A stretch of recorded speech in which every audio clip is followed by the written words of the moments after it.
Hello, everyone. Welcome into Two Spot Monkeys Live. We are episode 105 to this morning, or whenever you're listening to this morning as we're recording it. I am Jim, and as always, I am joined by Tom. Tom, how you doing this morning? I'm doing really great. It's good to be here with you. It's been a really busy week, turning the calendar from February into March. And, we're already in March. How is that possible? Right, I know. So it's good. It's good. Good. Well, this morning we're in a little bit of a time crunch on my end. And as you see, I've also gone to the Wayback Machine.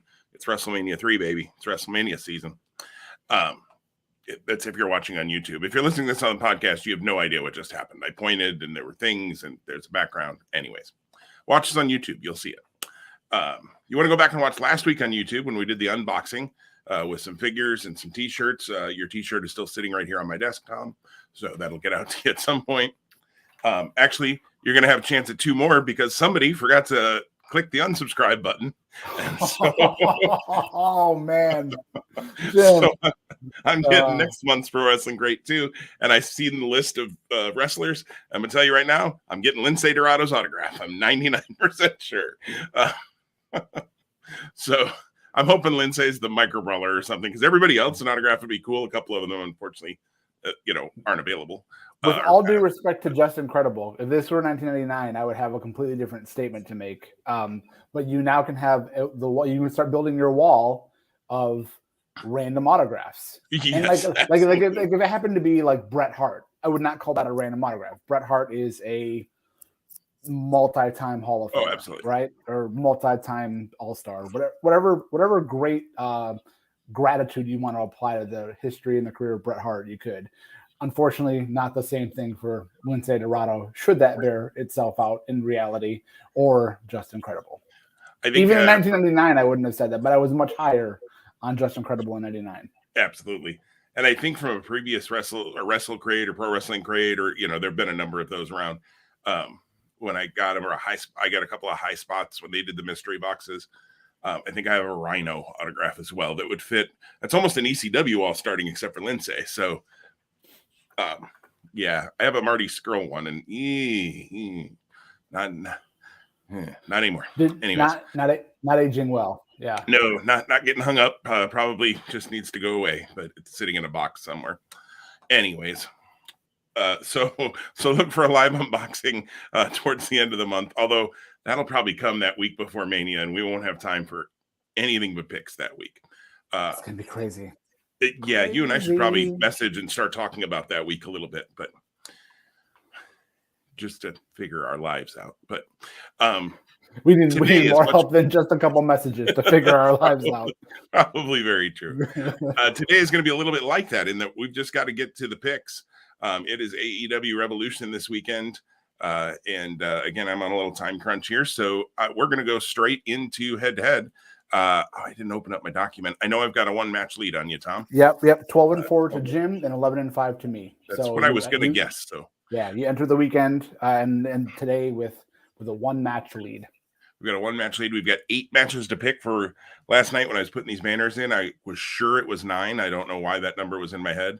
And I was scouring different reports trying to figure out what match I was forgetting. And I don't think I forgot one. I think it is 8.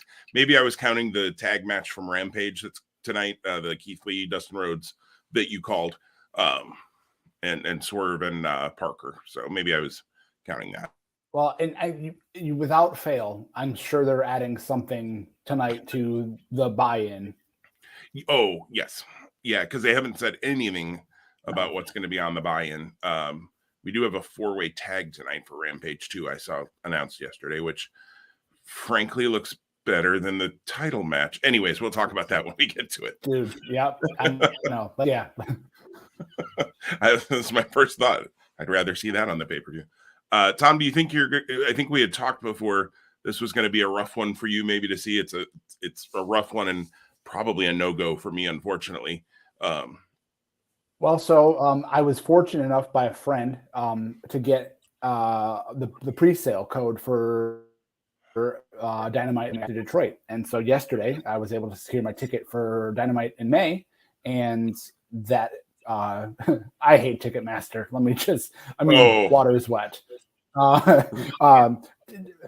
Yeah, we basically 30% of the ticket cost is fees, or 30% of my cost, I should say. The ticket cost is the ticket cost, but then there's an additional, when you look at the entire, right, transaction. So needless to say, the money that I maybe would have been able to have on Sunday to go to the theater and watch this, Ticketmaster.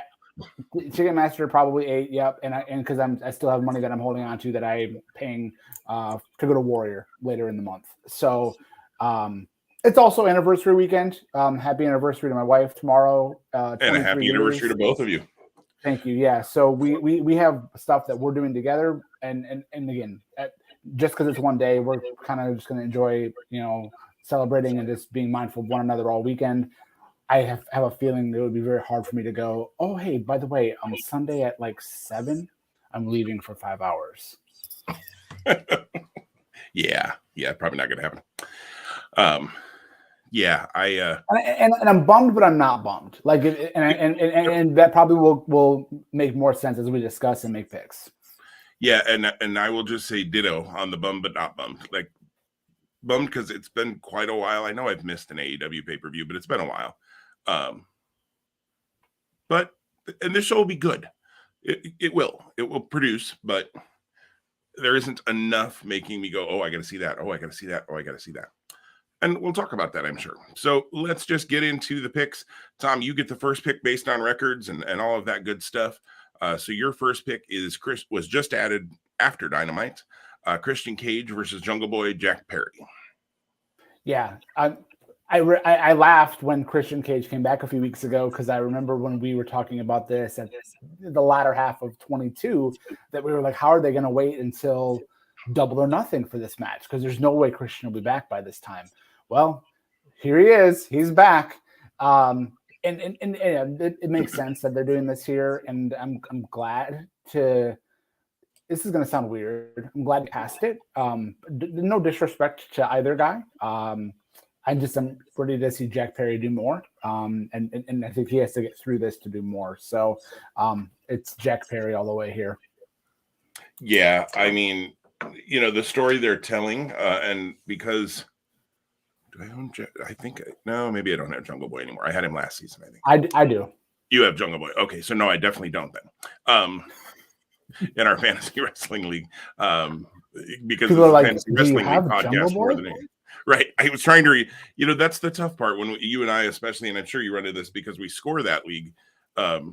Sometimes you remember because you got so used to typing someone's name or that someone owned a particular wrestler on their roster last season that it rolls over, and that happens in my own mind of who I have.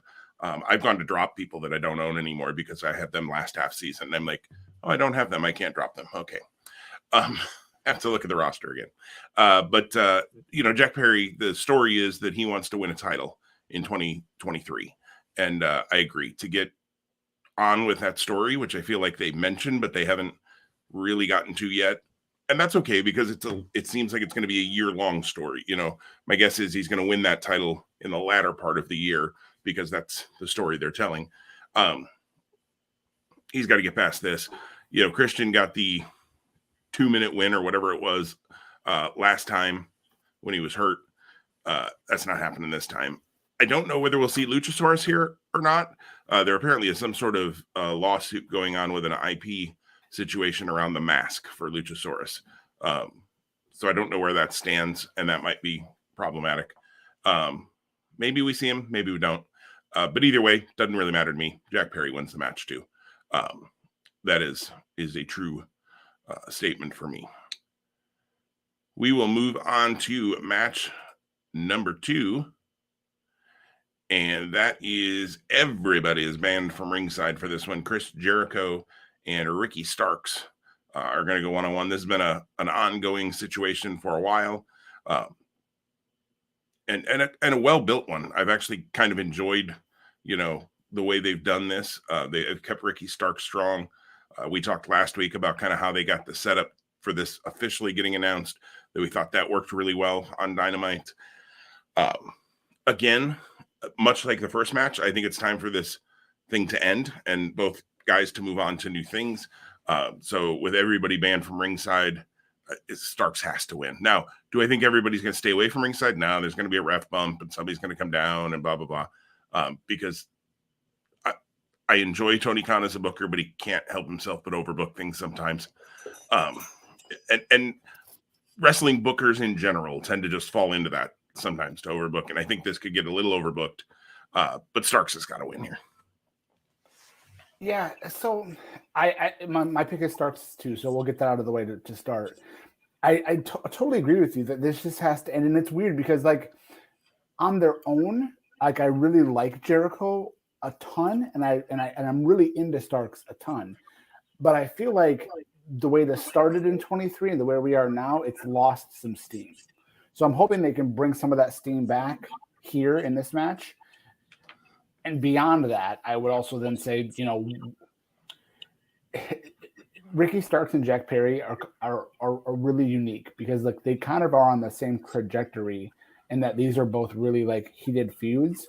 But I definitely see like the path for one being really elevated and that being Jungle Boy, and not so much for Ricky Starks. But I think you could easily flip flop them, or like, you know, we could be talking 6 months from now, give or take, when we're about to be at All Out, and they could be fighting for the title that they're going for. Yeah, it'll be interesting to see. I think Starks and Perry are obviously guys that they need to build on and build around as they continue to move forward in AEW. So we'll see. And Jericho, you know, consummate pro, helping put people over. Like I said, he's one of those guys who I'm like, when I hear things announced, and then he delivers. So I have no doubt this will be very good. But well, and it's so weird for me because, you know, when I think about Action Andretti's involvement too, and then the JAS's involvement, it seems like they could have easily done a tag match here and not have overdone it because we've only got the 4-way minus whatever they add on the pre-show or the buy-in, and given this feud more. I'm not asking for that, but if you had wanted to, right, you could have done that. And then this could have been a bigger main event match on a Dynamite to come. True. I'm kind of glad they didn't, though, because I'm ready for it to be over. So, all right. So, Tom, you get the first pick. 3 matches in, I can't remember where we are. You get the first pick for the World Trios title match.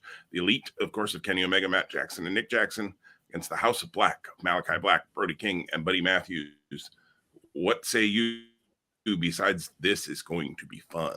Yeah, this is going to be awesome. So this is going to be like, so when I said like, you know, I gave my statement about how I feel about not likely being able to see this show. This is one of those things that makes me really upset that I am going to miss it. I believe shall I miss it? If I shan't, if my world AEW by Shakespeare. Right. Yeah. This match would be one of the ones that gets me in the door. That's the better way to say all the things I was trying to say that I was failing with words. I really liked what they did on Wednesday to give us even more kind of build to this, and they've done it in a way that other matches aren't. So there was physical activity, but you didn't see it, which was kind of cool, right? Like the lights went out, and you heard them brawling when House of Black showed up behind the Elite. I know we talked about this a couple weeks ago too, that it would be kind of weird for the Elite to lose here. Yet, if you don't have House of Black win, they're kind of dead in the water because they were on that trajectory last year, and then they lost to the Darby Sting faction, and then they disappeared, and then they came back, and then in their return, this is kind of the culmination of that. So either you crown them as champions, and they're bad guys, so then you give babyface teams the chance to chase them, which again, that's always the standard or the historic pro wrestling kind of methodology. Or if they lose, what do you do with them? Like where do they go? And I think there's tons of money in the House of Black. So I don't want the Elite to lose by any means because I am enjoying them, but I think that there's more value in House of Black winning. So I'm gonna think that Tony Khan also sees that. And I think that the money in the Elite winning the best of 7 to get us here was their story. Like they don't need to continue here to, you know, there's no discernible reason for them to remain kind of like champions as of right now. House of Black's my pick. So I got a head and a heart pick. And kind of along the same lines of what you said. I've been a big Malachi Black fan since he was Aleister Black, since he was Tommy End, actually, in Evolve. I've really been a fan of his. And I feel like he's been criminally underused in AEW. They've protected him in many ways, in some ways, but they've never really they've certainly never strapped a rocket to him. I'm not sure they've strapped a sparkler to him sometimes. I just, can't get him going for whatever reason. I feel like this return's been good, but they've had very few meaningful matches in my mind. They've dominated on Dark and Elevation, and they beat up some other teams, and I think they've had one or two, what I would call like name versus name kinds of matches. I'd have to look back in our Crackpot research staff, right? So I want the House of Black to win. I do, but I don't think Tony Khan can help himself leaving the belts on the Elite. I don't know where they go from here, though, if they have the belts. So I kind of hope you're right, Tom, but I'm trying to win a competition, and I just don't think Khan will do it. So I'm going with the Elite. I'm going kind of with the old wrestling trope of whoever's left laying the show before the pay-per-view comes back and wins at the pay-per-view. Not that always happens, but that's where I'm going. I'm going the Elite. So we have our first difference. You looked like you had a thought. No, I'm happy. I'm happy for the difference. I just hope I'm the right one. Right. So now we move on to, and I think this is going to be an interesting one too, the AEW Women's Title match. Jamie Hayter defends versus Saraya and Ruby Soho. So let me say right away, Ruby Soho not winning the title. Not happening. The story to me here is, what does Ruby do? Does Ruby join up with Saraya and Toni Storm, or does Ruby kind of stay, I guess, on the other side as a AEW original, which she's not. So, there's that kind of storyline going on. The Saraya Toni thing, like, it's working, but it's not clicking, if that makes sense. Like, I understand it, but it's not clicking for me. The money is in the heel and the babyface is chasing, so Saraya makes some sense. But Saraya hasn't blown me away in the ring yet on her return. She hasn't been like Lita bad by any means. My goodness, Lita was not good on Monday. But she got me title win points, so that's why I picked her up. Might drop her real fast so that I don't get title loss points, because I don't think that's a long reign. But anyways, talking AEW today. She hasn't been bad, but she hasn't been great or good. Hayter has been amazing for quite a while here. So I had the head-heart issue last match, and I went with my head. I got a head-heart problem here too, but I'm going to go with my heart this time. I think Jamie Hayter retains, because I still think the money match is when Britt turns on Hayter and we get to Jamie Hayter and Britt Baker, because I think that could be a really good story and feud and that sort of thing. And maybe that happens here. I don't think so. I think we're still too early in that situation, and Britt turning to go with the Saraya Toni thing, that'd feel very Vince Russo-esque. That doesn't work for me. So I don't think that happens here. So Jamie Hayter, because I think she deserves to continue this title reign and continue to escalate her even higher in that division, which is weird when I say that and she's the champ. But I'm with you on that, and I understand your statement. So it'd be a little bit more interesting in this match if we didn't know where Ruby Soho kind of where her intentions were to lie. I think her intentions lie with winning the title, which is not a bad intention. But when you add to the drama of, like, is she leaning towards siding with Jamie and Britt despite wanting the title, or is she leaning towards being with Saraya and Toni Storm?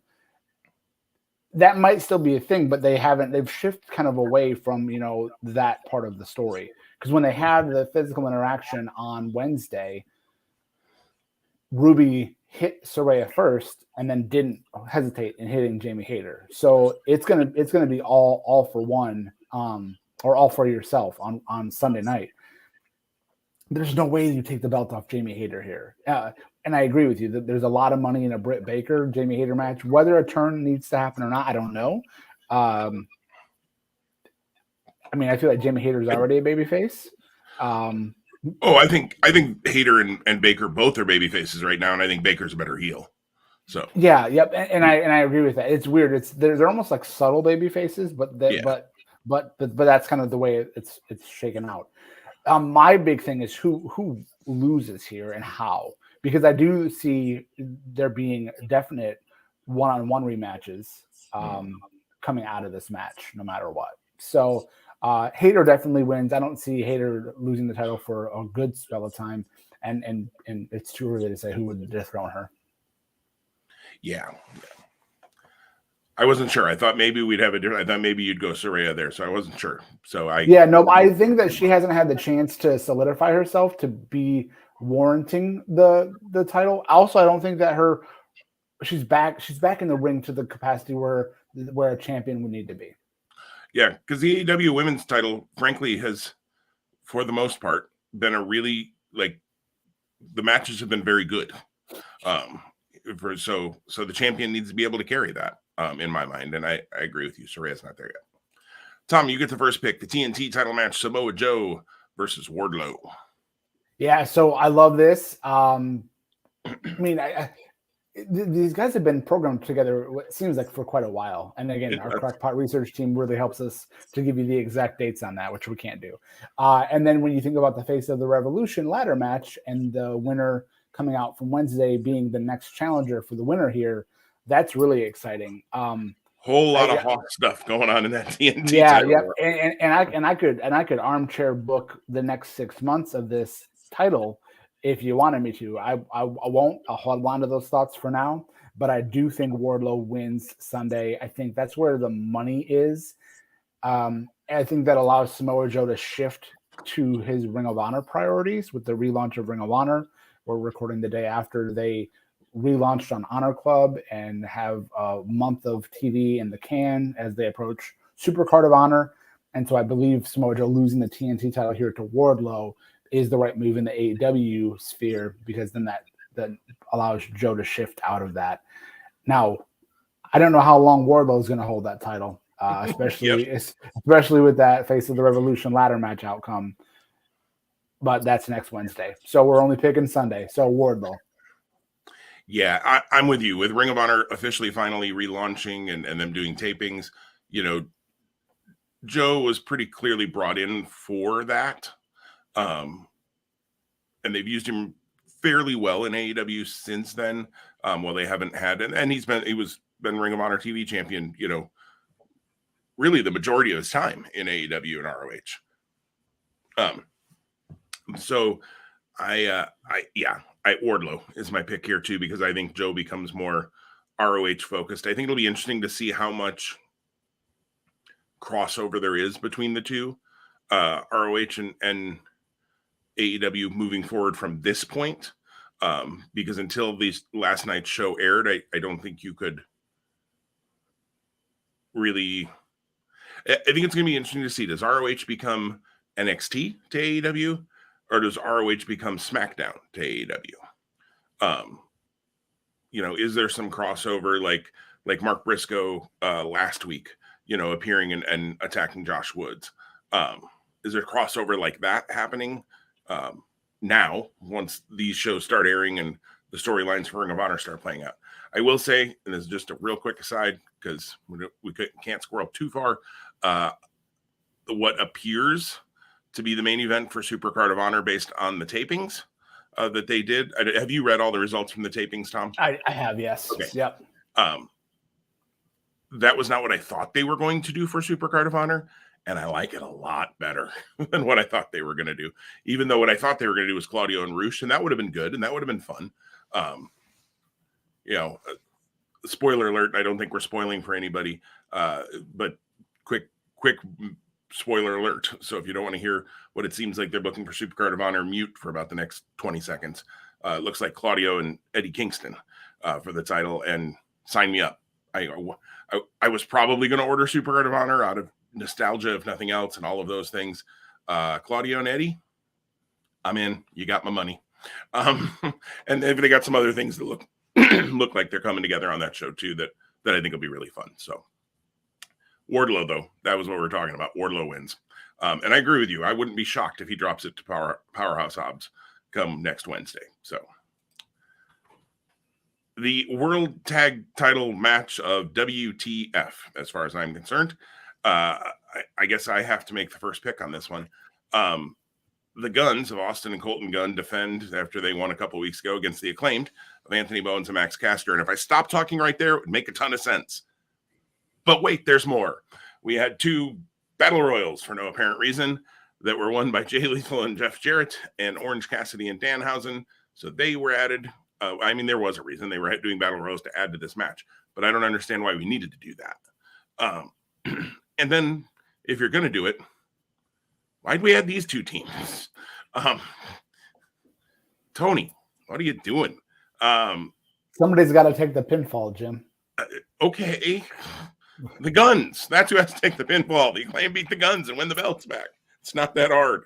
I'm trying to remember that Rampage 4-way that they have tonight. I know it's Top Flight, Claudio and Wheeler, Aussie Open, and Aussie Open. Kingdom. And the Kingdom. Sure, that makes sense. I was just trying to scroll through and find it. And I'm questioning if it's the Kingdom or not. So I know the other 3 teams are correct. So, I mean, any of those teams, I'd rather see. No, it's not the Kingdom. John Silver and Alex Reynolds. Okay. Hey, they also wear purple. They also do wear purple. That is true. Top Flight, the Dark Order, Claudio and Wheeler, and Aussie Open. A way better match than this one, frankly.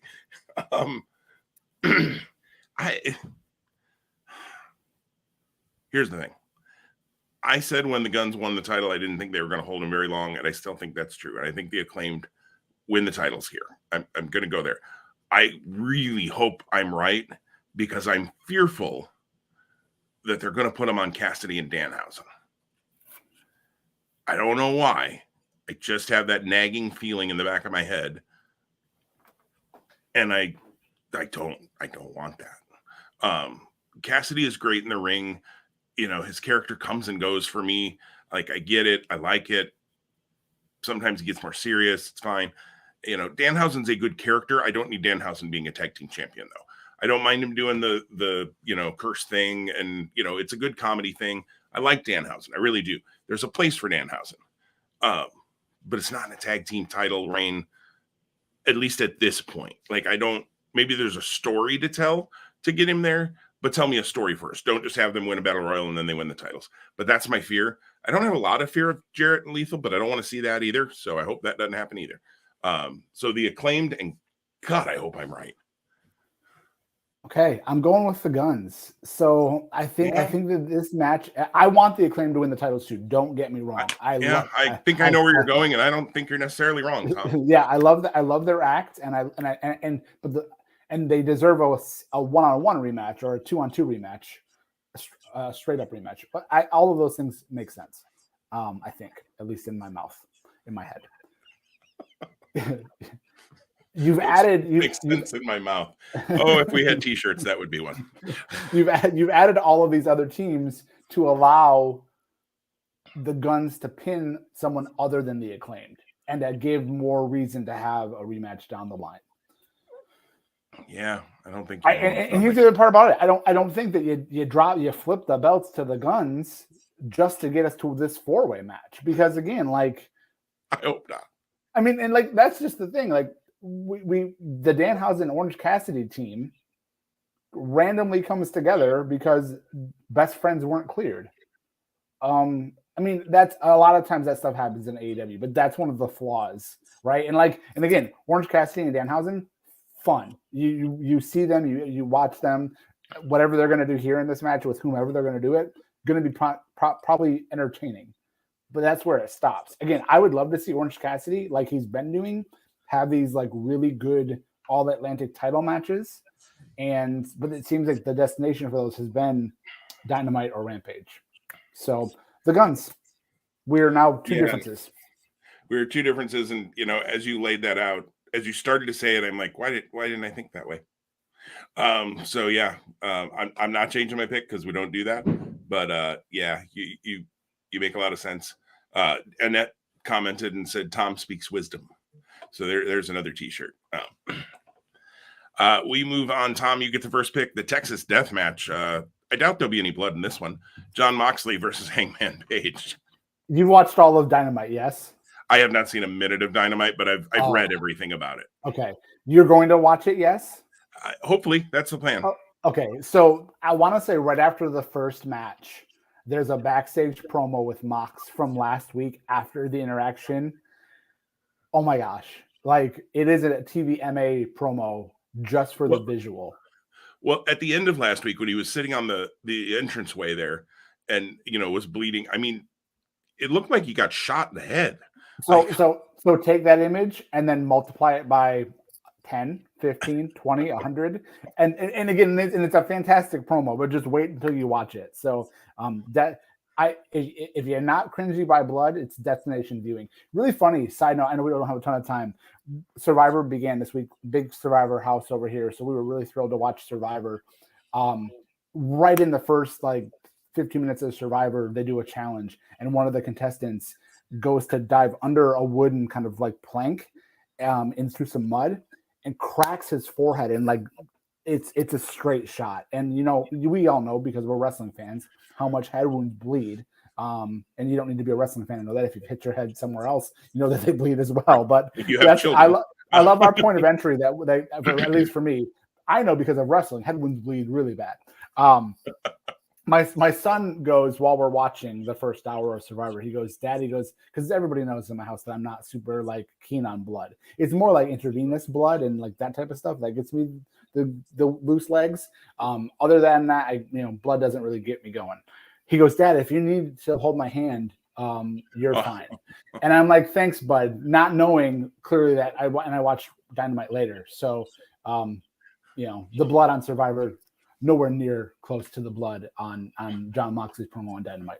I digress. Gotta love my son and his care for my absolutely. You're raising him right, Tom. For my wellness about around the imagery of blood. This is going to be crazy. It's going to be. I'm scared for both guys. I know that they're pros. I know that they're going to be smart as they can be. But this is going to be. I hope. And this is one where I don't want there to be a winner, but I do. There needs to be a winner, right? Because I think the winner here is the guy that challenges the AEW champion next. And that's Hangman Page. Because I feel like he can't afford to lose, and Mox has enough. Mox is Teflon, and so he can't afford to lose. Now, does that mean that this ends here for them? I don't know. I kind of feel like it has to. It's been a great story from, was it October when the concussion happened until now? And I know, granted, a lot of that time Hangman was out because he was, getting well and taking care of his health. It's been a great story, and it's a really great fueled issue that we're going to see come to a really violent conclusion, I think, on Sunday night. Man, I'm bummed I have to miss this one, at least live, probably. Yeah, this and the trios I echo with you, and the main event are probably the three matches that I am most bummed that I probably won't watch on Sunday night, and it's not going to happen next week for me either. So this is a weekend where, if this was on a Saturday, which sometimes AEW pay-per-views have been, I wouldn't be able to watch it Saturday night, but I would have been able to watch it Sunday during the day. But alas, it's a Sunday night show, so it doesn't work that way. Probably means I'll watch GCW on Sunday though, and that'll be fun. So Vikino, however you say his name, I can never say his name, versus Alex Zane on Saturday night for GCW. Vikingo. Thank you. I knew if you said it, I would. Yeah, Vikingo versus Alex Zane on Saturday night for GCW. Yes, please. That sounds really good, and it answers my question of where the heck has Alex Zane been? I felt the same way when I saw his name attached to that match. How crazy is that? Yeah, it was like, oh yeah, that guy. I liked him. Where's he been? Maybe he was hurt. I don't know. But that'll be fun to watch on Sunday, since I can't watch this because I have time during the day that I could see it, but the evening not so much. Anyways, this I agree with you. This is like John Moxley is at a point in his life, because he has bled so many times, where like a stiff breeze busts that guy open. Like, I mean. Just, I don't even know if he has a blade anymore. Like, just touch my forehead and it just starts spouting blood. And I say that half jokingly, half serious. These are two of the tippy top guys in AEW that have been protected pretty well their whole time in AEW.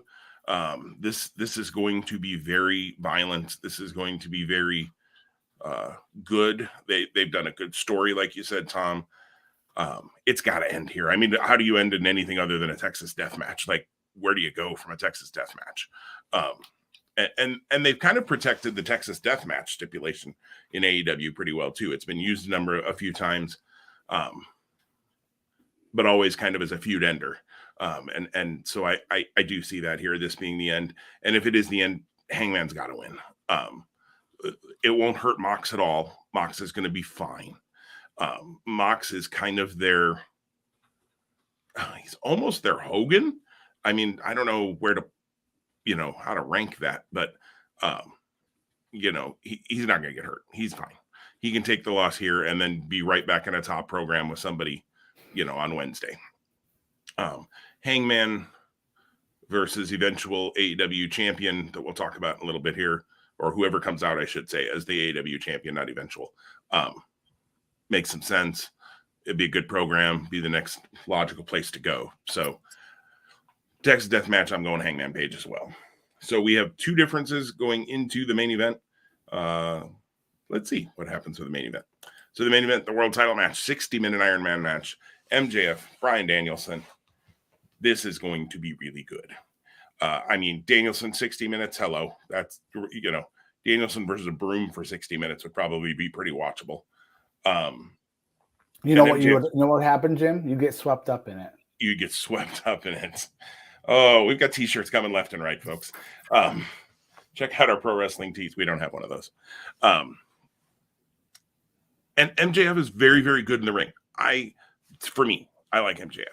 Now, I know Annette is watching, or I assume she is one of those two eyeballs I see that are watching. And I know I saw her post in our group of friends that one of the things she thinks should definitely not happen on Sunday is MJF should not keep the title. And then I'm sorry to tell you, I think you're going to be very disappointed on Sunday night, because I think MJF holds this belt all of 2023, probably, or at least until the very end of the year.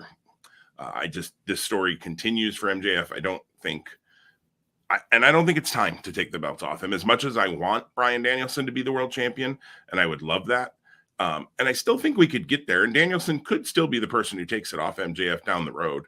I just don't think it's here. I've loved the promos. Danielson telling him that he's going to get his head kicked in on Wednesday night was great.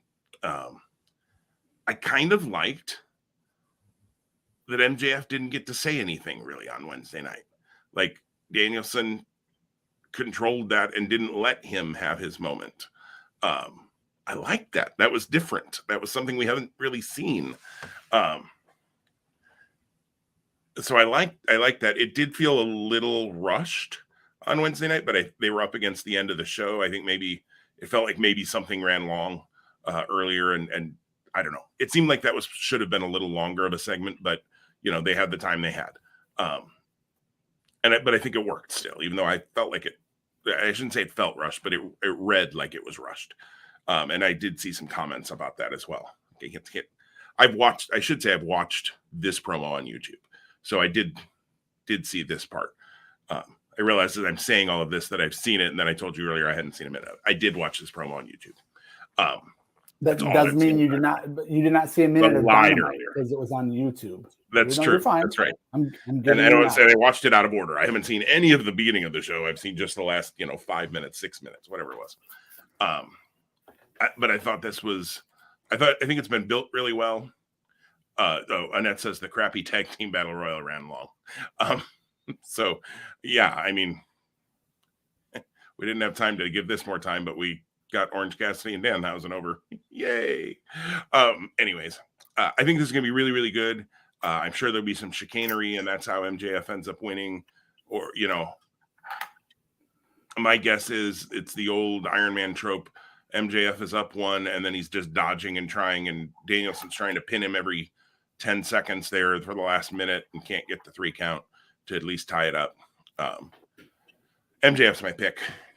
I think it's going to be really good, but I don't see the title changing. Yeah, MJF is my pick as well, and this is going to be a heck of a match. Like, if I could just get nothing against the other matches that I believe will end up being good and will be great in the storytelling of AEW, because I'm really high on all the stories, whether I enjoy every single one to the nth degree or not. If I could just kind of carve out 2.5 hours and just see the 3 things I care the most about, that'd be awesome. A la carte revolution. There's so many ways they could go in this match. Do they do a draw, or do they go an hour and have the same amount of falls, and then in an overtime MJF cheats to win it just by the skin gets it with the ring or whatever, right? Yeah, gets through. Like that would be great, and it would further create empathy for Bryan Danielson. It would further create disdain for MJF. All of those things would be wonderful. I definitely think MJF is throwing away one of his wins via DQ to try to further injure Danielson, which will play into the story of the match.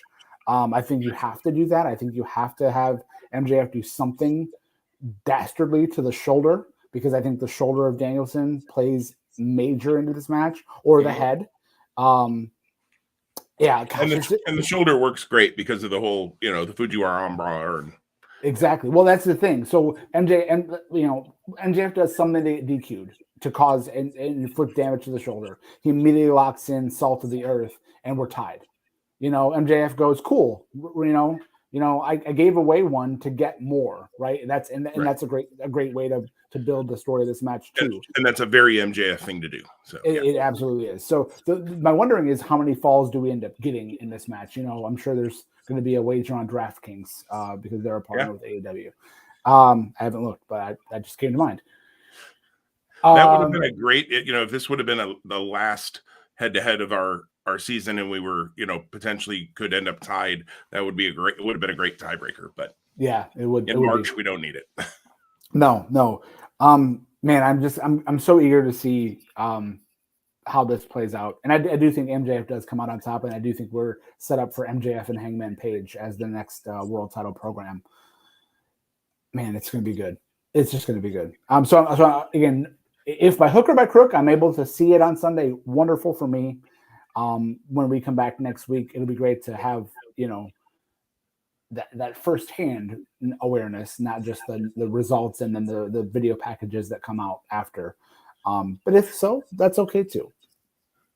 Yep, absolutely, and maybe something will change, and I'll end up seeing it too. But we both kind of doubt it. So to recap our 2 differences, you have House of Black. I have the Elite in the trios titles, and you have the Guns, and I have the Acclaimed in the tag title cluster. Something. Can you tell I'm just not thrilled with what they booked there? So there's our head-to-head picks for Revolution. I believe our next picks won't be until WrestleMania weekend, which is only a few short weeks away. I think it's 28 days away. Yeah, crazy, isn't it? That's hard to believe. 4 weeks. 4 weeks till Mania. And of course, we'll have either a mammoth episode or, again, maybe break it into the two 2 episodes, do Ring of Honor and NXT on one, and then WrestleMania on another, or something, and drop them back-to-back days like we did last year. I don't know. We'll figure that out. We got to find when we have enough time to make those 4 show picks in our lives. That'll be a problem we'll solve over the next 28 days. But anything else you want to say about Revolution, Tom? Yeah, no, I'm just super excited to see the results and the fallout from it, and knowing that I will be going and have the privilege to see AEW live between now and Double or Nothing. You know, I'll be able to actually go to the show like weeks before Double or Nothing. So knowing that they'll be, you know, probably announcing and building towards a lot of stuff then, just kind of, you know, makes me excited. AEW had a really strong January. We know we talked about that here multiple times, that February was not January by any means, and that's okay. It was still quality on the road to this pay-per-view, and I'm glad we're getting only 8 matches on the main show, because that's going to allow the time and space for the matches here that need that to deliver. Yeah, and even 8 with a 1 hour Iron Man match is there's gonna have to be something goes kind of short, you know. Yeah. Joe Wardlow, maybe. I don't think that has to be real long. Yeah, I'm glad he stopped himself and that I was wrong and it wasn't 9, since I thought it was 9. Help me help you, Tony. Help me help you. All right. Well, everybody have a great weekend. Enjoy AEW Revolution if you're going to be watching it on Sunday night, or the GCW shows this weekend, or whatever you might watch. SmackDown I'm looking forward to SmackDown on Friday tonight, because I'm still loving the Bloodline angle and where this goes every week, twists and turns, and where we're headed. I still think I know where we're headed for Mania, but yet they could twist and turn and it wouldn't shock me on that one either. So, and they gave you what you asked for, Jim. Brock Lesnar versus Omos. Oh my goodness. What are we doing? Tell me Vince has his thumb on creative without telling me Vince has his thumb on creative. Anyways, that'll probably be a topic of conversation maybe for next week. Or maybe not. Maybe we'll just save it for the Mania show and pick it and be done. Spoiler alert, I'm picking Brock Lesnar. If they put Omos over Brock Lesnar, they have lost their ever-loving mind. So, although the fact that they booked this makes me a little bit concerned that they've lost their ever-loving mind. So, no match like that on Revolution this weekend, though. So go enjoy Revolution, and we will be back next week to chat with you more here on Two Spot Monkeys Live.